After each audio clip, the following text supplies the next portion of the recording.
Last class में क्या देखा था? नॉर्मल डेफिनेशन देखी थी, आइडियल गैस और रियल गैस की। ठीक है, कि आखिर आइडियल गैस को आइडियल क्यों बोलते हैं? बिकॉज एक थ्योरेटिकल कॉन्सेप्ट है, ये रियल वर्ल्ड में एग्जिस्ट नहीं करता। सिर्फ उस पर रिसर्च करने के लिए जो भी अजम्पशंस, जो भी चीजें मानी गई थी, उसके अकॉर्डिंग जो गैस इन्होंने अज्यूम किया था, उस गैस को हम क्या बोलते हैं? Ideal gas. ठीक है, इसका रियल गैस से कोई कनेक्शन नहीं है। Real gas is a different, ठीक है, मतलब कुछ प्रॉपर्टीज होंगी, कुछ नहीं होंगी, but ideal gas is a theoretical concept. Okay, चलो। हमने देखा था आखिरी बनी कैसे काइनेटिक थ्योरी, कुछ पोस्टुलेट्स हमने देखे थे, अजम्पशंस देखे थे। आज भी हमारा जो डेरिवेशन रहेगा प्रेशर एक्सर्टेड पे, उसमें हेल्प करेगा। और दूसरी चीज, ये अभी अजम्पशंस आपके पूरे इस चैप्टर में हेल्प करेंगे। ठीक है, तो चलो देखते हैं क्विकली। फर्स्ट assumption क्या था? A gas consist of a very large number of molecules, यानी अगर गैस है तो उसमें क्या है? बहुत सारे मॉलिक्यूल्स है। ठीक है, लार्ज नंबर से इसका मतलब ये नहीं कि 100 200 है, नहीं। लार्ज नंबर से ये मतलब है कि एक एंगस्ट्रॉम तक इसमें क्या है? मोर देन एंगस्ट्रॉम क्या है इसमें? मॉलिक्यूल्स है, राइट? कितने हैं? Approx 6.023 into 10 to the power 26, यानी जितना एक नॉर्मल एवोगैड्रो नंबर होता है उतने मॉलिक्यूल्स होते हैं एक गैस में। ठीक है, दूसरा क्या था? The gas molecule can be regarded as a point mass. ठीक है, यानी इसकी मास की वैल्यू क्या होती है? बहुत कम। कितने में होती है इसकी मास की वैल्यू? एंगस्ट्रॉम में। ठीक है, ये हमने देखा था कि पॉइंट मास मतलब बहुत कम, निग्लेक्ट हम कर सकते हैं, बट ऑब्वियसली जीरो मास तो होगा नहीं, राइट? तो कितना तक जाता है ये? एंगस्ट्रॉम वैल्यू तक जाता है। ठीक है, यानी -10 to the power -10 की पावर तक जाता है। ठीक है, थर्ड एजम्पशन क्या देखा था? थर्ड एजम्पशन हमने देखा था कि gas molecules are in a state of a constant random motion. ठीक है, मतलब जो गैस पार्टिकल होते हैं वो हमेशा क्या करते रहते हैं? अपनी पोजीशन पे वाइब्रेट करते रहते हैं, या भी किसी भी टाइप का एक मोशन करते रहते हैं, कभी भी रेस्ट में नहीं होते। ठीक है, आप बोलो, ये स्टेट ऑफ रेस्ट में नहीं होते हैं, हमेशा ये कुछ ना कुछ मोशन करते रहेंगे। ठीक है, और ये मोशन कोई डिफाइन नहीं होता है कि एक ही डायरेक्शन में करे या एक ही पोजीशन पे करे। ये किसी भी पोजीशन पे जा सकता है कोलिशन के बाद, और किसी भी डायरेक्शन में क्या कर सकता है? मूवमेंट कर सकता है। ठीक है, फोर्थ था, in the absence of any external force field, यानी अगर बाहर से कोई फोर्स नहीं लग रहा है तो मॉलिक्यूल्स क्या होते हैं? एक यूनिफॉर्म पोजीशन में होते हैं। ठीक है, यानी एक एक एक कंडीशन में होते हैं। सपोज सपोज करो कि अगर एक मॉलिक्यूल यहाँ पर है तो ये मॉलिक्यूल यहीं होगा, मतलब कि यूनिफॉर्म अरेंजमेंट होता है। जैसे ही कोई फोर्स अप्लाई हो रहा है तो ये क्या करने लग जाएंगे? ये वाइब्रेट करने लग जाएंगे। ठीक है, फिफ्थ assumption क्या देखा था हमने? The molecules of a gas experience force only during collision. ठीक है, मतलब अगर कोई गैस पार्टिकल है, ठीक है, और वो रेस्ट पर है, ठीक है, यानी इसके अंदर मॉलिक्यूल्स तो होंगे बहुत सारे, बट ये मॉलिक्यूल्स एक दूसरे पर कोई भी फोर्स एक्सर्ट नहीं कर रहे हैं। ठीक है, ना ही ये अट्रैक्ट कर रहे हैं, ना ही ये रिपल कर रहे हैं। ठीक है, यानी इंटरमॉलिक्यूलर फोर्स क्या है? यहाँ पर जीरो है। ठीक है, इनके बीच फोर्स तभी ये एक्सपीरियंस करेंगे जब बाहर से आकर कोई फोर्स लगाएगा, या ये क्या होंगे? कोलाइड होंगे। जैसे बाहर से कोई फोर्स लगाएगा, कोई एनर्जी देगा, और ये क्या होने लग जाएंगे? आपस में टकराने लग जाएंगे एक दूसरे से। ठीक है, तो जब ये कोलाइड करेंगे तभी इनको क्या होगा? किसी तरीके का फोर्स एक्सपीरियंस होगा। ठीक है, ये था फिफ्थ assumption। सिक्स्थ assumption देखते हैं हम। सिक्स्थ assumption क्या पढ़ा था हमने? The molecule of a gas behaves as perfectly elastic hard sphere. याद करो, इसका मैंने एक एग्जांपल दिया था। जैसे साउथ की मूवीज में क्या होता है? जब हीरो विलन को आके मारता है दीवार पर, ठीक है, तो उसका फेस क्या होता है? यहाँ से चपटा हो जाता है। ठीक है, वो वीएफएक्स हमको क्या दिखाते हैं कि उसका फेस दब गया। ठीक है, बट गैस के पार्टिकल में क्या होगा?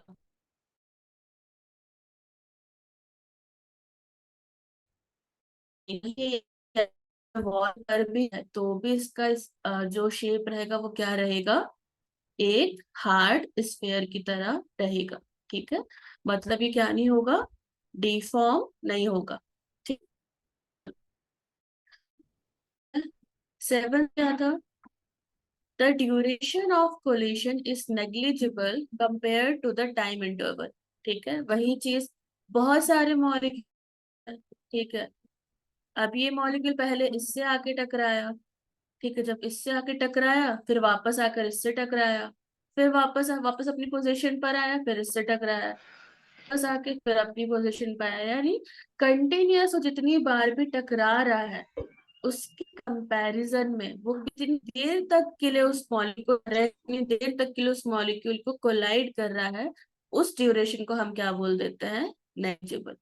Duration of coalition is negligible. ठीक है, नेक्स्ट देखते हैं क्या था, 8, all molecules do not move with the same speed. ठीक है, यानी सारे मॉलिक्यूल्स एक ही मूव नहीं करते।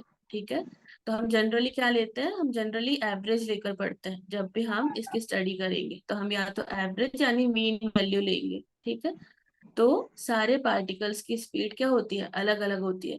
कोई पार्टिकल तेज भी मूव कर सकता है, कोई कम भी मूव कर सकता है। तो अगर हमको एक जनरल लेना है तो उस गैस मॉलिक्यूल के जितने भी मॉलिक्यूल्स प्रेजेंट होंगे उसमें जनरल मीन वैल्यू अज्यूम कर सकते हैं। इसका याद करो, मैंने एक चीज बताया था कि ये नहीं होगा कि आप बोलो कि मैम स्पीड एक जैसी नहीं है, तो कोई पार्टिकल बहुत तेज स्पीड से है तो वो गैस क्या है, मॉलिक्यूल से बाहर निकल जाएगा, या कोई बहुत कम है तो वो क्या है, कोलिजन में पार्ट ही नहीं लेगा, ऐसा नहीं। ये स्पीड शो तो करते हैं अलग अलग, बट आप बोल सकते हो कि एक कोई मीन वैल्यू या एक कोई कोलिशन दिखाएंगे। ठीक है, लास्ट assumption क्या था, all molecules move in a straight line between successive collision, यानी ये जिगजैग वर्टिकल है, ये दूसरे से जाके टकराया, ठीक है, फिर वापस आया, फिर आके सपोज करो इस पार्टिकल से टकराया, तो जो ये बीच का डिस्टेंस फॉर्म कर रहा है ये क्या है, ये हमेशा एक स्ट्रेट लाइन रहेगा। ठीक है, ये इस चीज का भी मैंने एग्जांपल दिया था, राइट, जैसे आप भीड़ में खड़े होते हो, आपको कोई धक्का मारता है, आप आगे वाले से टकराओगे, फिर आपको आगे वाले से पुश लगेगा, आप आके पीछे वाले में टकराओगे, राइट। बट ऐसा नहीं कि कोई आपको धक्का मारेगा, आप गोल घूम जाओगे या कहीं और पहुंच जाओगे, ठीक है, फिर वहां से वापस आके फिर किसी और में टकराओगे, राइट, ऐसा नहीं है। तो क्या होगा, एक जिगजैग मोशन हमेशा ये बनाता है। इस जिगजैग मोशन को ही हम क्या बोलते हैं, ब्राउनियन मोशन में हमने ये देखा था। और इस चीज को जो जस्टिफाई किसने किया था, साइंटिस्ट ब्राउन ने। ठीक है, तो इतना हमने देखा था लास्ट क्लास में अजम्पशंस। ठीक है, अब देखते हैं हम अपना नेक्स्ट टॉपिक। ठीक है, ये पूरे अजम्पशंस थे।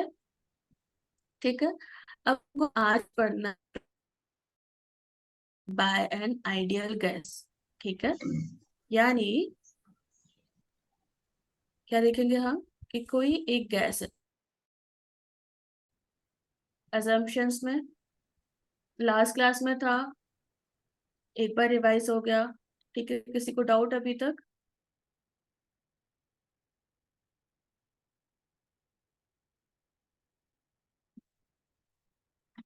अगर डाउट हो तो हैंड रेज भी कर सकते हो। ठीक है, चलो फिर आज का टॉपिक देखते हैं। ठीक है, आज की क्लास यहाँ से स्टार्ट करते हैं। अब देखो, ये क्वेश्चन जो है प्रेशर,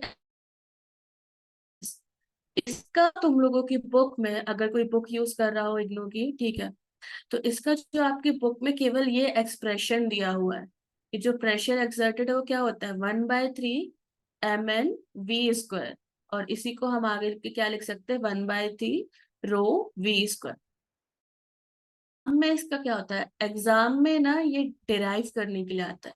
ठीक है, कि derive the expression of pressure exerted by an ideal. आज हम देखेंगे कि इसका आके डेरिवेशन होता क्या है। ठीक है, सिंपल सा डेरिवेशन है। अगर कोई नोटबुक लेकर बैठा हुआ है तो नोटबुक लेकर बैठो, ठीक है, क्योंकि मैंने कंटेंट ऐसे ही बनाया हुआ है तो मैं यहाँ पे समझाती जाऊंगी, बट आप अपने नोटबुक से अपने कॉपी में लिखो, ठीक है? क्योंकि हमारा ब्रेन एक साथ बहुत सारी चीजें स्टोर नहीं कर सकता, तो अगर तुम सोचो कि हमको याद रहेगा तो नहीं रहेगा, ठीक है? तो या तो नोटबुक में लिखो, या फिर स्क्रीनशॉट ले लो, या फिर रिकॉर्ड कर लो, ठीक है? चलो देखते हैं। तो सपोज करो कोई एक गैस पार्टिकल, हम ऐसा करते हैं एक बड़ा सा मॉलिक्यूल बनाते हैं। सपोज करो ये एक बड़ा सा गैस मॉलिक्यूल, ठीक है? अब इसके अंदर क्या होगा? इसके अंदर बहुत सारे छोटे छोटे मॉलिक्यूल्स होंगे, right? N number of molecules होंगे, ठीक है? हमने फर्स्ट assumption देखा, लार्ज नंबर ऑफ मॉलिक्यूल्स होते हैं, ठीक है? बहुत सारे मॉलिक्यूल्स होते हैं। अब सपोज करो इस मॉलिक्यूल का मास कितना है? एम है, ठीक है? इसको आप लिख भी सकते हो कि let us consider the we have a gas molecule such that the mass of one molecule is small m, ठीक है? तो एक मॉलिक्यूल का मास कितना हुआ? Small m। N is the number of molecules per cubic metre. Per cubic metre मतलब एक छोटा सा एरिया हमने लिया, इस एरिया में जितने भी मॉलिक्यूल्स होंगे उसको हम किससे डिनोट कर रहे हैं? स्मॉल एन से।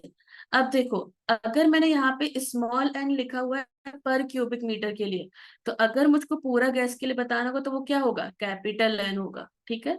तो स्मॉल एन और कैपिटल एन में कंफ्यूज मत होना, ठीक है? Next, rho is the density of gas. इसमें क्या है? रो जो है ये वाला रो क्या है? डेंसिटी है, ठीक है? V square is the mean square speed. ये जो वी है ये क्या है? मीन स्क्वायर स्पीड है, ठीक है? अब देखते हैं आखिर ये डेरिवेशन होता कैसे, ठीक है? तो चलो, सपोज किया हमने कि गैस क्या है? गैस एक क्यूबॉइड कंटेनर में। हम क्यूबॉइड कंटेनर क्यों ले रहे हैं? हमेशा इस तरीके की डेरिवेशन में क्यूबॉइड क्यों चूज करते हैं? Because of coordinate system.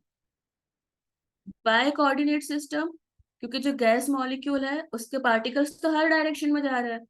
कल ही हमने देखा था मैकेनिक्स क्लास में कि कोई भी पार्टिकल किसी भी डायरेक्शन में मूव कर सकता है, राइट? एक्स एक्सिस में भी जा सकता है, वाई एक्सिस में भी जा सकता है, जेड एक्सिस में भी जा सकता है, ठीक है? तो एस उसका, ठीक है? तो एक जनरल डिराइव करने के लिए, एक जनरल फॉर्मूला निकालने के लिए हमेशा हम क्या करते हैं? कार्टेशियन कोऑर्डिनेट सिस्टम लेते हैं। कौन सा लेते हैं? कार्टेशियन। और कार्टेशियन कोऑर्डिनेट सिस्टम को एक्सप्लेन करने के लिए सबसे बेस्ट फिगर होता है तुम्हारा क्यूबॉइड, ठीक है? इसलिए जब भी आप ऐसे डेरिवेशन देखते हो तो हम क्या लेते हैं? क्यूब या क्यूबॉइड फिगर लेते हैं, ठीक है? अब सपोज करो ये गैस का कंटेनर है, ठीक है? बड़ा सा, इसमें बहुत सारे गैस मॉलिक्यूल्स है, ठीक है? इसमें क्या है? बहुत सारे हमारे गैस मॉलिक्यूल्स प्रेजेंट है, ठीक है? एक गैस मॉलिक्यूल का मास कितना है? एम, ठीक है? वॉल्यूम ऑफ गैस कितना है? L cube. एल क्यूब क्यों? यहाँ पे सिंपली ले लो कि अगर कंटेनर है तो यहाँ से यहाँ तक की लेंथ कितनी होगी? एल होगी, ठीक है? अगर लेंथ एल है तो वॉल्यूम कितना हो जाएगा? एल क्यूब, ठीक है? सिंपल सी चीज है। एन तुम्हारा number of molecule in a gas, total mass कितना हो जाएगा? M into N. समझ में आया? एक मॉलिक्यूल का मास स्मॉल एम है, total number of molecules capital N है, टोटल मास कितना हो जाएगा? M into N. Simple. Density क्या होता है? Mass upon volume. ये छोटे छोटे से पॉइंट्स है, एक बार देख बस लो, ठीक है? अब देखो, अब हम करते हैं यहाँ से डिराइव।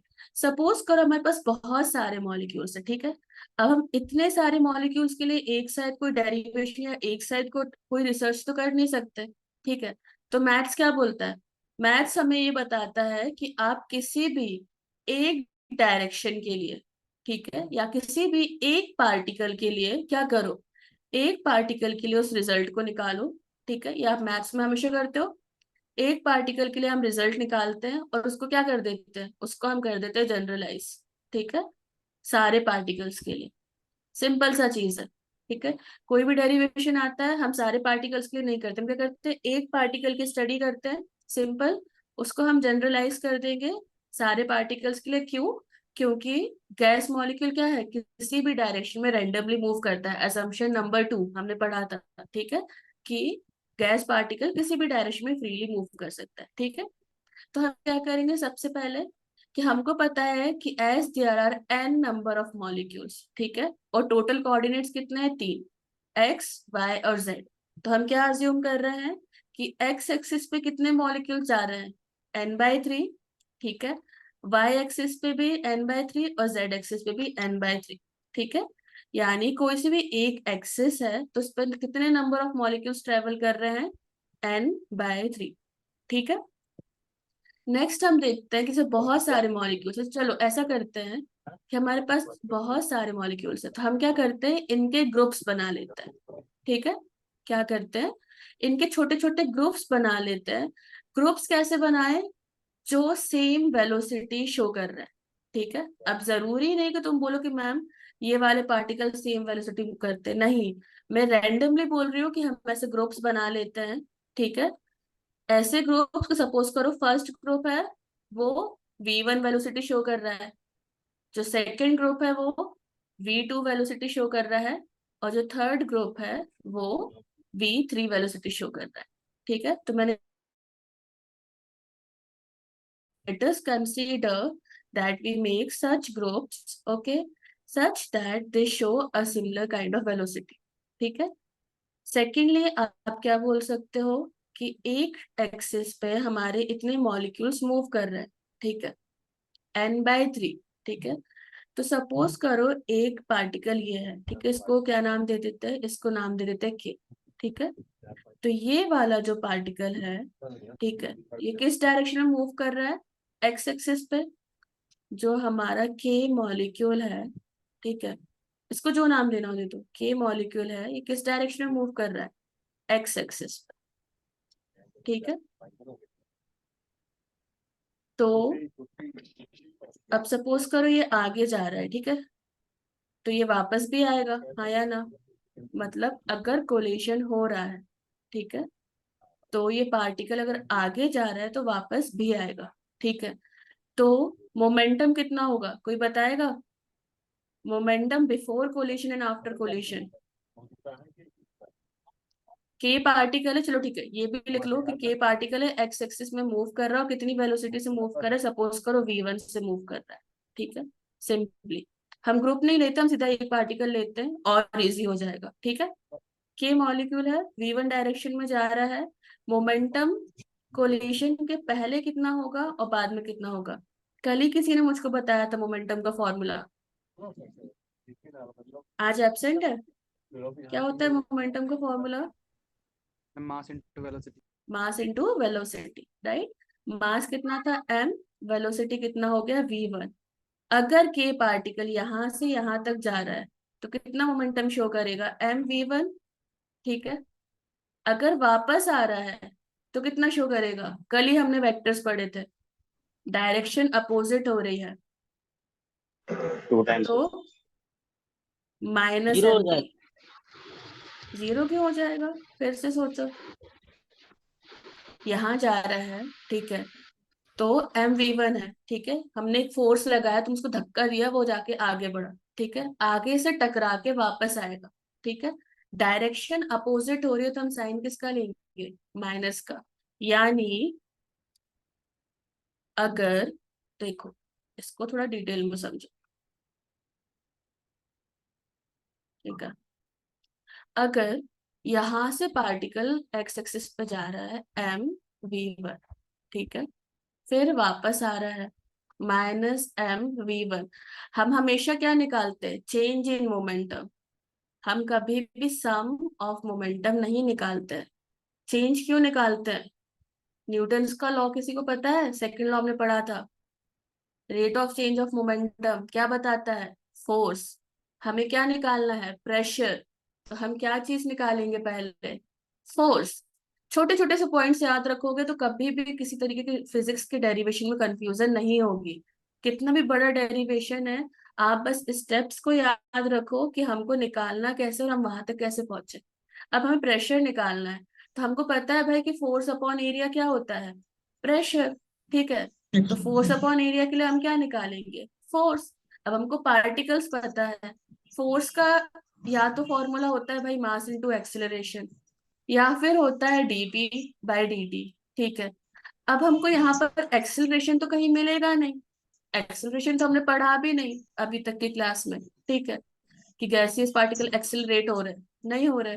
तो हम क्या चीज यूज करेंगे, हम dp/dt निकालेंगे कहीं ना कहीं से, ठीक है। डीपी बाई डी यानी हम मोमेंटम निकालेंगे। मैंने तुम लोगों को पूरा डेरिवेशन उल्टा करके बता दिया कि आखिर हम यहाँ से स्टेप बाय स्टेप प्रेशर तक कैसे पहुंचेंगे। ठीक है, तो हम क्या निकालेंगे, चेंज ऑफ मोमेंटम।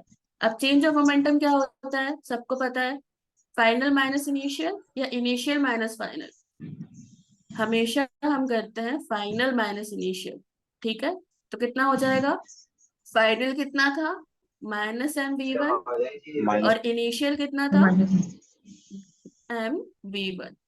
तो अब माइनस माइनस क्या हो जाएगा, प्लस, तो कितना आंसर आएगा, -2mv1। ठीक है, अब समझ में आया, जो बोल रहे थे कि जीरो हो जाएगा, क्या होगा, चेंज ऑफ मोमेंटम होगा -2mv1। अब यहाँ पे माइनस क्या रिप्रेजेंट कर रहा है, माइनस रिप्रेजेंट कर रहा है डायरेक्शन को। ठीक है, अब ये मत बोलना कि मोमेंटम नेगेटिव जा रहा है, नहीं, मोमेंटम हमारा 2mv ही है। माइनस शो कर रहा है कि आपका जो डायरेक्शन है वो डायरेक्शन क्या हो रही है, अपोजिट हो रही है।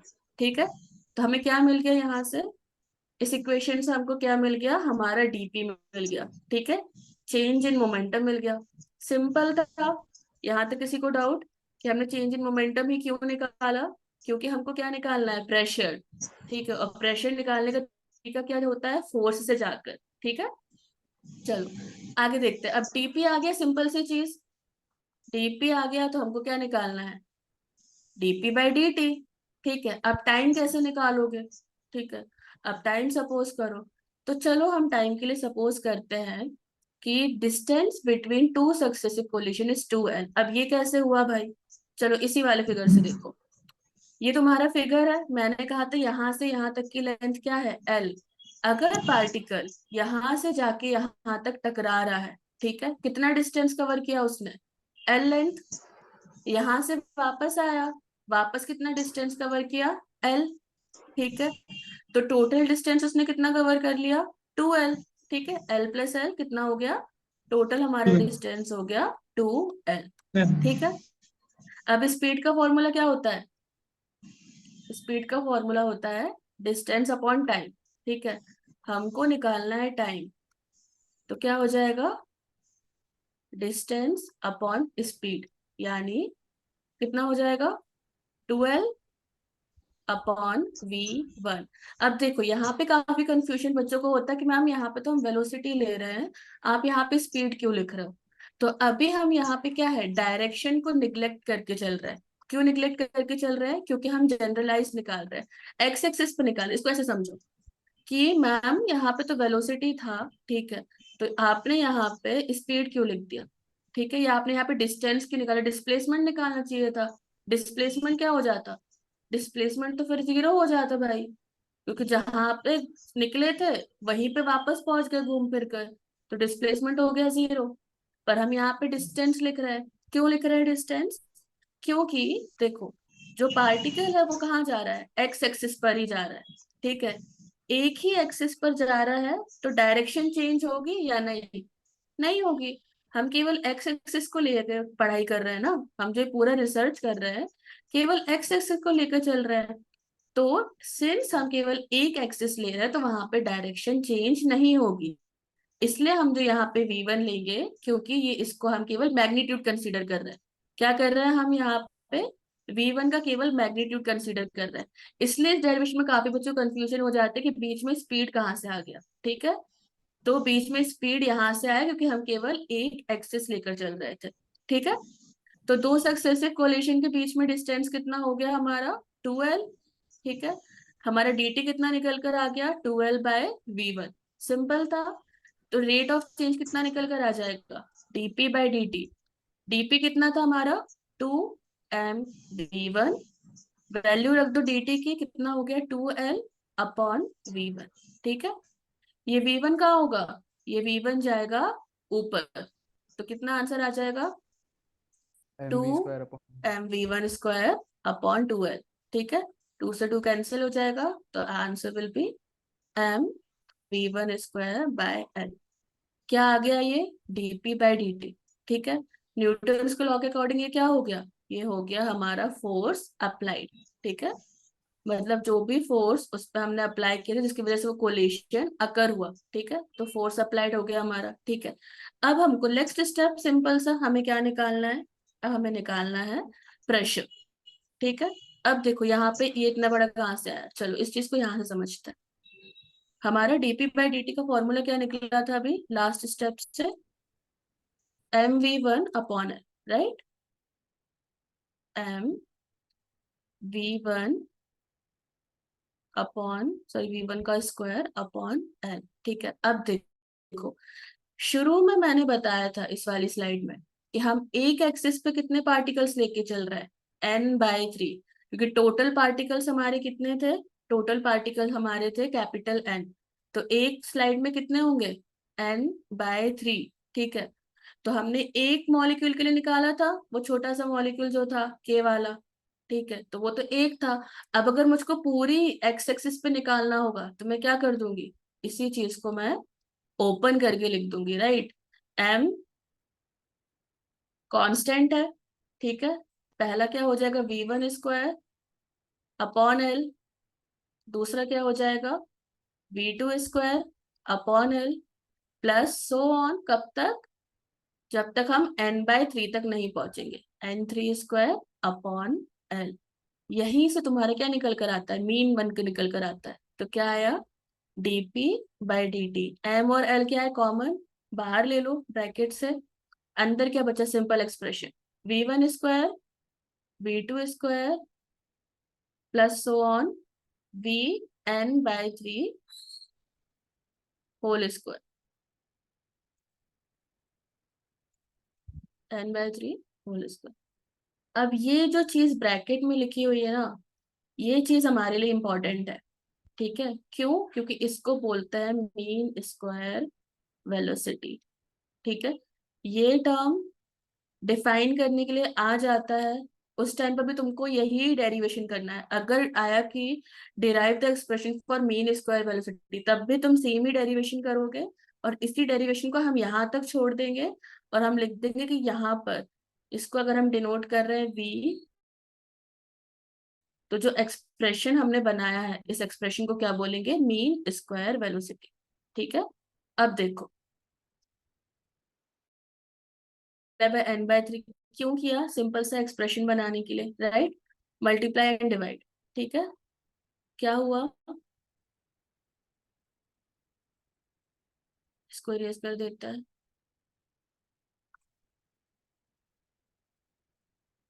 अरे हाँ सॉरी, वो जो मैंने एक्सप्रेशन लिखा वो तो तुम्हारा मीन एवरेज आया ना, एवरेज है वो तो, केवल मीन निकालोगे तो उसको डिवाइड भी तो करोगे, तो डिवाइड करोगे जब n/3 से, तो ये वाला जो एक्सप्रेशन है जब हम n/3 से डिवाइड करते हैं इसको बोलते हैं मीन स्क्वायर, ठीक है, क्योंकि वो तो केवल स्क्वायर वेलोसिटी था ना, सारी स्क्वायर वेलोसिटी को ऐड कर दिया था हमने, जब हम उसका मीन निकालेंगे तो जाके वो होगा मीन स्क्वायर वेलोसिटी, ठीक है। तो जब हम v1 square plus v2 square so on plus n/3 square, जब हम इसको n/3 से डिवाइड करेंगे तब जाके हमारा मीन निकलेगा, इस एक्सप्रेशन को बोलते हैं मीन स्क्वायर वेलोसिटी, ठीक है। अब देखो क्या हुआ, हमने n/3 से मल्टीप्लाई किया, इस साइड हमारा क्या था, m/l था, ठीक है, n/3 से हमने क्या कर दिया मल्टीप्लाई, तो क्या हो गया 1/3 m into n upon l, और ये क्या था तुम्हारा v स्क्वायर, ठीक है। इस पूरे को हमने क्या लिख दिया, अज्यूम करके कि ये हमारी मीन स्क्वायर वेलोसिटी है, उसको हम डिनोट करते हैं v स्क्वायर से, ये आगे तुम्हारा क्या फोर्स, ठीक है, तो ये एक्सप्रेशन हुआ हमारा फोर्स का। अब प्रेशर के लिए क्या करोगे, सिंपल सी चीज, प्रेशर क्या होता है, force upon area, pressure exerted by the gas particle in a gas molecule कितना हो जाएगा, simple formula, pressure upon area, ठीक है। फोर्स कितना था निकला हमारा 1/3, एम याद करो, एन नंबर ऑफ मॉलिक्यूल्स हो गए सारे, एम था एक मॉलिक्यूल का मास, अगर हम एक मॉलिक्यूल के मास को सारे मॉलिक्यूल से मल्टीप्लाई करते हैं तो क्या पूरा मास निकल कर आ जाएगा, right, mass of the entire gas molecule, ठीक है, एल ठीक है, ये हो गया तुम्हारा वी स्क्वायर। अब हम इसको क्या करेंगे, एरिया से डिवाइड। एरिया कितना हो जाएगा, एल स्क्वायर।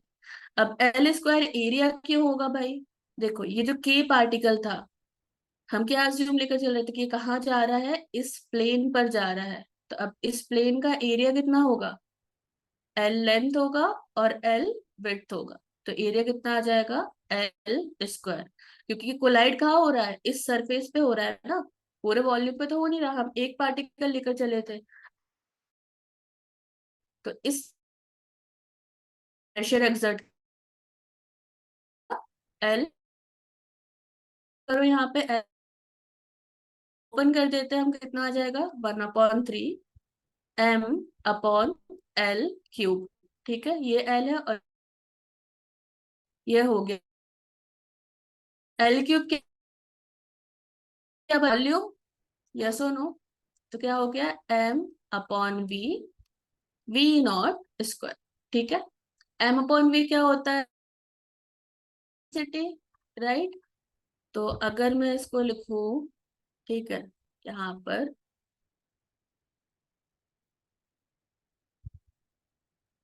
ठीक है, तो m/v की जगह पे मैं क्या लिख दूं, सिंपल सा डेंसिटी। ठीक है, अब डेंसिटी को रो से डिनोट करना है, डी से डिनोट करना है, दैट्स योर कॉल। ठीक है, बुक में रो से डिनोट है तो हम रो ही यूज कर रहे हैं। ठीक है, तो हमारा प्रेशर कितना आ गया, pressure is equals to 1/3 rho v square. लिखा था, ये डेरिवेशन बहुत इजी था, बट इसी डेरिवेशन को आप अगर बुक्स, बहुत लेंदी लगेगा। सिर्फ सिंपल स्टेप याद रखो कि प्रेशर निकालना है, तो हम रिवर्स करते हैं कि हमको क्या क्या फॉर्मूलाज पता है। ठीक है, तो प्रेशर कितना आ गया हमारा, 1/3 रो वी स्क्वायर। अब यहाँ पर एक टर्म और आता है, ठीक, देख लो। ठीक है, अज्यूम हमने क्या क्या किया था, ठीक है, क्या निकाला, फर्स्ट स्टेप पूरा एन मॉलिक्यूल्स, ताकि हम एक्सिस पे वर्क कर, नंबर ऑफ मॉलिक्यूल्स क्या किए, डिवाइड कर दिए, पहला स्टेप। दूसरे स्टेप में हमने क्या किया, हमने निकाला मोमेंटम। ठीक है, क्यों, क्योंकि rate of change of momentum से ही हम क्या निकाल सकते थे, फोर्स। तो हमने देखा कि आखिर पार्टिकल कोलाइड हो रहा है तो कितना मोमेंटम प्रोड्यूस कर रहा है। ठीक है, और फिर उसमें कितना चेंज हुआ, जब हमने चेंज निकाला कि m/v1, फिर हमने क्या किया, न्यूटन्स का सेकंड लॉ लगाया, F = dp/dt। टाइम ड्यूरेशन निकाल के हमने क्या निकाला, हमने निकाला वैल्यू ऑफ फोर्स, जो फोर्स उस पर लग रहा था।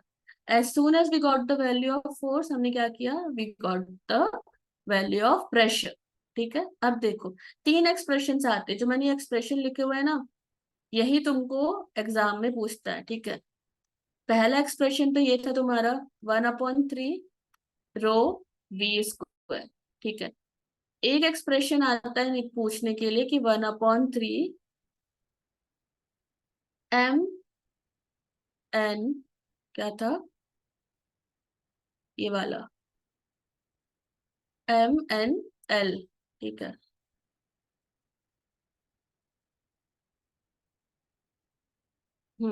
mn/l³ ये वाला आता है, ये आ जाते हैं तुम्हारे ऑब्जेक्टिव्स में। ठीक है, और एक ये आता है अभी हमने जो निकाला था, ठीक है, 1/3 mv/v²। अब सोचो अगर हम इसी v को इस तरह ट्रांसफर करें तो क्या हो जाएगा, प्रेशर इंटू वॉल्यूम कितना आ जाएगा, 1/3 कैपिटल M v²। कुछ कुछ याद आ रहा है, ठीक है, ये काइनेटिक एनर्जी नहीं है। ठीक है, बट प्रेशर और वॉल्यूम का, जो हम अभी पीवी एनआरटी पढ़ेंगे नेक्स्ट क्लास में, उस टाइम पे तुमको समझ में आएगा कि पीवी एनआरटी सही था या पीवी 1/3 mv² सही था। ठीक है, अब मीन स्क्वायर वेलोसिटी हमने देखा। ठीक है, ये एक बार ये एक चीज और देख लो। ठीक है, एक एक्स्ट्रा टर्म, जो मीन स्क्वायर वेलोसिटी हमने देखा, कैपिटल वी होल स्क्वायर, क्या होती है, हमारा जो कंपोनेंट फॉर्म है, ठीक है, v1 square, v2 square, v3 square, and so on till इसको you can write V N भी लिख सकते हो, वी एन स्क्वायर। अगर हम बोलते कि इन अ गैस मॉलिक्यूल कितने पार्टिकल्स है, N particles, the number of particles present in a gas molecule is N, then the mean square velocity will be this expression. ठीक है, ये आप लिख सकते हो। एक डिजिट या एक टर्म और आता है, इसको भी एक बार इसी क्लास में देख लो, रूट मीन स्क्वायर वेलोसिटी, सुना होगा। इसका एक्सप्रेशन भी आता है, बट इसका एक्सप्रेशन आपको डिराइव नहीं करना है। रूट मीन स्क्वायर वेलोसिटी, इसके टर्म्स में हम प्रेशर पूछते हैं। जब हमने प्रेशर निकाला था ना, ये 1/3 ρv², इसको पूछा जाता है कि define the pressure exerted by an ideal gas in the terms of root mean square velocity. ठीक है, क्वेश्चन ऐसे बन के आता है कि रूट मीन स्क्वायर के फॉर्म में लिखो। तो अब देखो, रूट मीन का क्या मतलब होता है, सिंपल सी चीज, ये हमारा स्क्वायर था, इसका हमने क्या ले लिया, रूट। ठीक है, सपोज करो ये हमारा स्क्वायर था, इसका हमने क्या ले लिया, रूट। तो क्या होगा, स्क्वायर से रूट क्या हो जाएगा, कैंसिल। यहाँ पर रूट लिया तो हम यहाँ पे भी क्या ले लेंगे, रूट। ठीक है, तो v1² plus v2² plus v3² and so on. ठीक है, v n² अपॉन n। ठीक है, जब हम इसका इंटायर रूट लेते हैं, ठीक है, इसी एक्सप्रेशन को बोलते हैं मीन स्क्वायर वेलोसिटी, और इसको डिनोट किससे करते हैं, वी आर एम एस से। ठीक है, अब देखो, अगर मैं बोलूं, ठीक है, कि ये v² है, ठीक है, हमने यहाँ पे अंडर रूट लगाया, ठीक है, और हमने यहाँ पे भी अंडर रूट लगाया। ठीक है, अब अगर हमको अंडर रूट हटाना है तो हम क्या कर देंगे, इस इंटायर का क्या कर देंगे, स्क्वायर करेंगे। यस और नो, सिंपल सा मैथ्स है। ठीक है, आप परेशान मत होना कि मैम आप पहले रूट लगा रहे हो फिर स्क्वायर लगा रहे हो, वो हम इसलिए लगा रहे हैं ताकि हम जो प्रीवियस एक्सप्रेशन में ये जो v² लिखा था ना, इसकी वैल्यू निकाल सके। ठीक है, तो अब देखो, अगर तुम स्क्वायर लगाते हो तो क्या होगा, पहले हमने रूट लगाया और फिर हमने क्या किया, नेक्स्ट स्टेप में स्क्वायर लगाया। ठीक है, तो सिंपली आप इसको क्या बोल सकते हो, चलो छोड़ो, यहाँ पे रूट नहीं आएगा, ये तो तुम्हारी वी आर एम एस ही है ना, तो इस पे रूट क्यों आएगा, ये तो डिफाइन किया हमने, ये आएगा। ठीक है, तो अगर आप इससे कैंसिल कर दोगे तो हमारे कितना आ जाएगा, v², जो हमारी मीन वेलोसिटी थी उसकी वैल्यू क्या होती है, v/RMS²। ठीक है, इस चीज को एक बार और देख लो, थोड़ा सा कंफ्यूजन हो गया, अदरवाइज भूल जाओगे क्या बोला मैंने, v1² या v सिंपल v² था। ठीक है, ठीक है, v² था। ठीक है, अब हमको लगाना है, इस अगर हम इसके ऊपर रूट लगा देते तो ये हमारा क्या बन गया, v/RMS, सिंपल सी चीज। ठीक है, रूट मीन स्क्वायर, रूट लगा देते क्या बन गया, v/RMS। अब अगर हम यहाँ से रूट हटा रहे हैं तो हम यहाँ पे क्या करेंगे, स्क्वायर कर देंगे, तो वापस से हमारा क्या आ गया, v² बन गया वापस से। बट हुआ क्या, यहाँ पर हमारा अपोजिट डायरेक्शन में स्क्वायर आ गया। ठीक है, ये क्या हो गया, v/RMS का स्क्वायर। बस इसी को उठा के तुम यहाँ पर रख दो इस एक्सप्रेशन में। जो हमारा प्रेशर वाला हमने निकाला था, capital P is equals to 1/3 rho, अब यहाँ पे क्या आएगा, पूरा v/RMS होल स्क्वायर।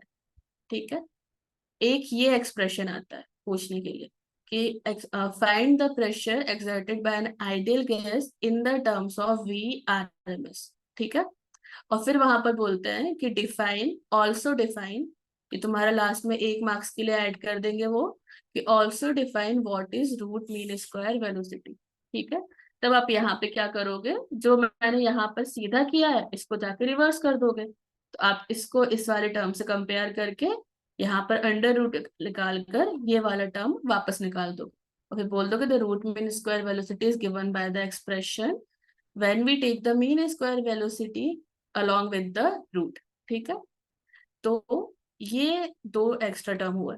ठीक है, यहां तक किसी को डाउट, क्लियर,